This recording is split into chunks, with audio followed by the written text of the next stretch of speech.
சற்று முன் கிடைக்கப்பெற்ற மிக மிக முக்கியமான செய்தி ஒன்று வெளியாகியுள்ளது. கடந்த சில நாட்களுக்கு முன்பாக சென்னை உயர்நீதிமன்ற நீதிபதி செந்தில்குமார் அவர்கள் தமிழகத்தில் கரூரில் நடைபெற்ற சம்பவத்திற்கு முழுக்க விஜய் அவர்களும் அவர்களது தலைமை பண்பும் தான் காரணம், இந்த சம்பவம் என்பது முழுக்க ஒட்டுமொத்த மக்களுக்கும் பாதிப்பை ஏற்படுத்தியது விஜய் அவர்களது கட்சிதான் என்றும் அவரது வாகனத்தை பறிமுதல் செய்ய வேண்டும் என்றும் தமிழக அரசின் மீது எந்த ஒரு கேள்வியும் முன்வைக்காமல் ஒட்டுமொத்த பழியையும் தீக்கி விஜய் அவர்கள் மீது நீதிபதி போட்டுள்ளார். மேலும் இதற்கு பின்னணியில் செந்தில் பாலாஜி அவர்கள் இருக்கிறாரா அல்லது செந்தில்குமார் நீதிபதி யார் என்ற விவரங்களை தமிழக வெற்றி கழகத்தின் நிர்வாகிகளும் தொண்டர்களும் இணையதளங்களில் தேடி அதற்கு முழுமையான பதிலையும் தெரிவித்தார்கள்.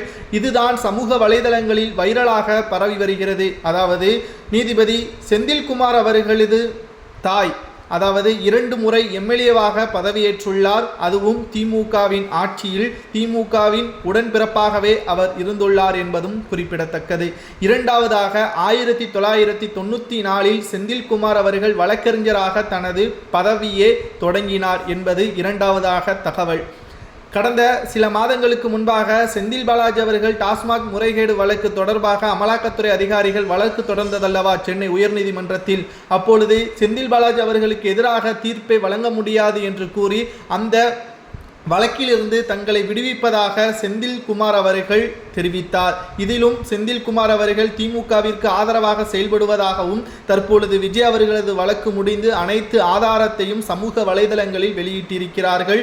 செந்தில்குமார் அவர்கள் நீதிபதியாக இருக்கலாம், ஆனால் அவர் சரியானதை தான் தெரிவிக்க வேண்டும். அந்த பதவியில் இருந்து கொண்டு தனிப்பட்ட காரணத்திற்காக திமுகவிற்கு ஆதரவாகவும் அங்கு அரசியலை பயன்படுத்தக்கூடாது. செந்தில்குமாரின் தாய் திமுகவாக இருக்கலாம், ஆனால் அரசு பணியில் இருக்கக்கூடிய அதுவும் நீதிபதியாக இருக்கக்கூடிய செந்தில்குமார் அவர்கள் இப்படி செய்வது எந்த விதத்தில் நியாயம் என்ற கேள்வியே அடுக்கடுக்கான குற்றச்சாட்டுகளையும் தமிழக வெற்றி கழகத்தின் நிர்வாகிகள் சமூக வலைதளங்களில் முன்வைக்கப்பட்டு வருகிறது.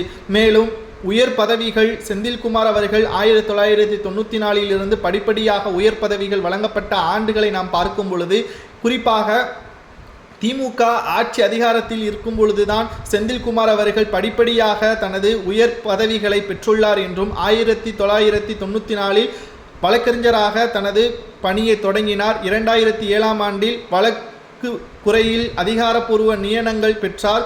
மேலும் புதிய மத்திய கட்டுப்பாடு துறைகளுக்கும் மெட்ரோ டிரான்ஸ்போர்ட் கார்ப்பரேஷனுக்கும் மூலமாக நிறைய வழக்குகளை மேற்கொண்டார். முழுக்க திமுகவிற்கு ஆதரவாகவே செயல்பட்டுள்ளார் என்ற தகவல்